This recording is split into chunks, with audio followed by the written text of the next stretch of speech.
And this is the mill. We're at Taal volcano right now. Has some fresh tilapia. What is this called? Pancit. Pancit. And that's Bangus. boneless bangus. Bangus. Bangus. Ano nga yun? Boneless? Boneless bangus. What are these? Milkfish. I do not forget that name. Tawilis. Tawilis.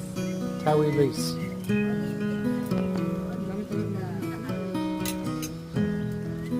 These are only found in Taal Lake.